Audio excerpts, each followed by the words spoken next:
You wake up in your treetop home and immediately have to ask yourself, where can I poop today?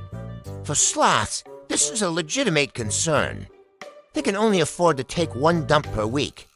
And each time they try to do so, they almost die. This guy literally has to get his whole body into a pretzel just to drop the kids off at the pool. But even then, when he finally lets loose, he gets so dehydrated from expelling such a large bowel movement that he needs to drink a gallon of water afterward. And that's not even the worst part. There's always a chance some opportunistic hyenas will sneak up on him and try to steal his freshly deposited feces and smear them all over his face. Welcome back to my channel. Today we're asking the age-old question, why does it suck to be a sloth? Now normally, I'd say being born with an opposable thumb is pretty nice. You know, there are lots of things you can do with a thumbs up. You can use it to subscribe to my channel. Oops, but for sloths, the thumbs actually serve more of a purpose. See, sloths are incredibly slow. Even when they hang upside down, they still manage to move slower than a turtle in quicksand. But when they're holding onto a branch with their hands, the thumbs let them grip that branch with 60% more force. So technically, the weaker the branch is, the more likely it is for a sloth to hold onto it with their thumbs. And if a branch is weak enough, they can use their thumbs to flip themselves over and continue hanging upside down. In other words, sloths have basically learned how to cheat code their way through life. That doesn't mean it's easy, though. Just ask this little guy.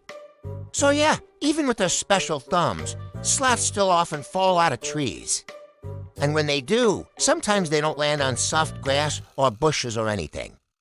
Sometimes they just slam straight onto the hard ground. Usually this will kill them, but occasionally, like in the case of this particular sloth, they'll be okay. Well, maybe not okay, but they'll live to see another day. And honestly, it could be worse. At least he landed on his feet. The same cannot be said about this little girl. Baby sloths scream pretty often. Like, this is how they communicate with their moms. Basically, the louder the scream, the stronger the message. When she's hungry, she screams. When she wants her mom to carry her, she screams. When she takes a tumble off a tree and nearly dies, she screams. Now sure, most of the time her mom will hear her and come to save the day, but not this time. The mom was probably busy screaming at a different sloth who ate her favorite mango or something. Whatever the reason, this little lady was on her own.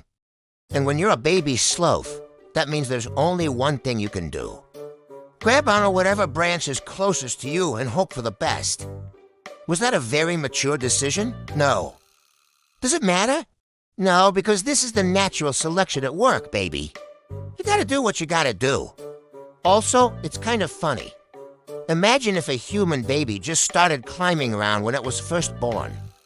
We'd be like, oh, look at the little guy. He's so independent. He doesn't need us anymore. That's so cute. But when you see a baby sloth do it, it's like, they're screwed. But it's also kind of funny. Kind of like when this sloth grabbed onto its own arm thinking it was a branch and then fell. I'm sorry. I didn't mean to laugh. It's just that just imagine if this was like a human. This would be the news headline tomorrow. Local man grabs himself by the leg and falls. Police suspect mental breakdown. Like, come on. But let's be honest, falling isn't even the worst thing that can happen to a sloth. Have you ever spent so long cleaning yourself that you grew mold?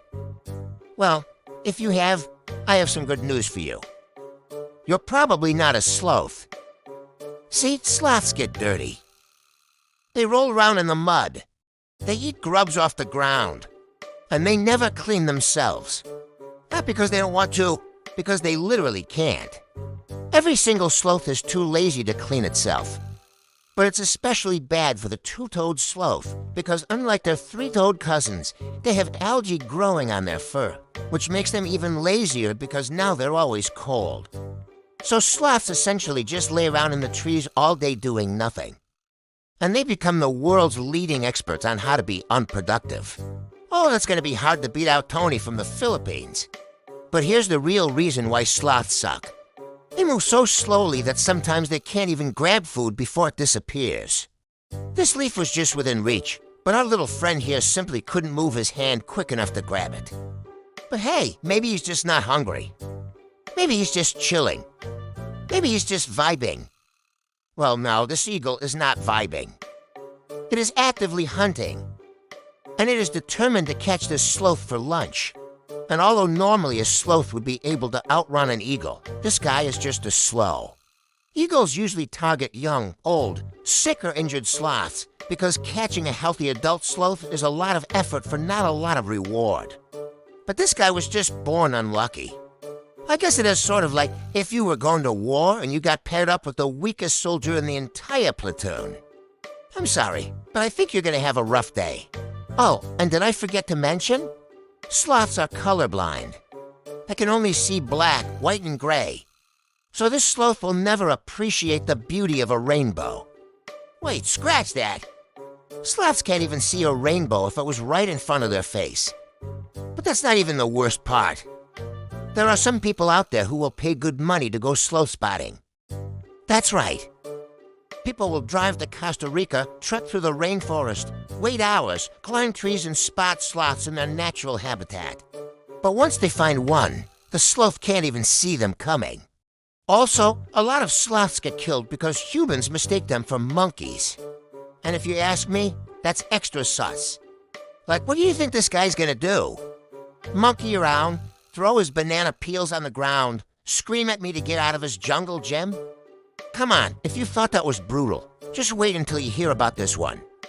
A sloth can run faster than Usain Bolt. Yes, really. But only for a short time. After running at top speed for 5 minutes, they pass out from exhaustion.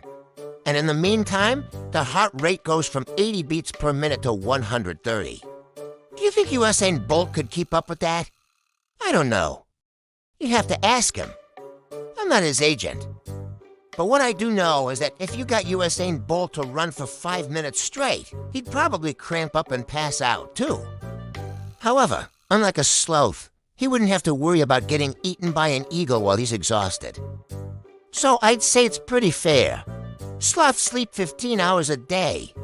But when they dream of chasing leaves. And the more leaves they chase, the hungrier they get. But every time they wake up from their dreams, they realize that they were still stuck in the same tree with the same grubs and the same branches. Honestly, I don't blame them for being depressed. In fact, I think it's pretty realistic for a sloth to have depression. Unlike other animals, they don't fear predators. They don't need to worry about finding food or water. And they're basically immortal. Just ask this sloth named Don. He is 56 years old, and he has been living at the Toronto Zoo since 1972. That is older than some of the curators. What else can a sloth ask for? What's next? Free dental hygiene, come on. This is the sloth version of sitting on the couch and ordering takeout all day. Only a few animals on Earth can match the sloth's dedication to procrastination. But one of them is the panda bear. That's why I made a whole video explaining why it sucks to be a panda. If you haven't watched it yet, definitely check it out. Thanks for watching, and remember, sloths live in slow mode only.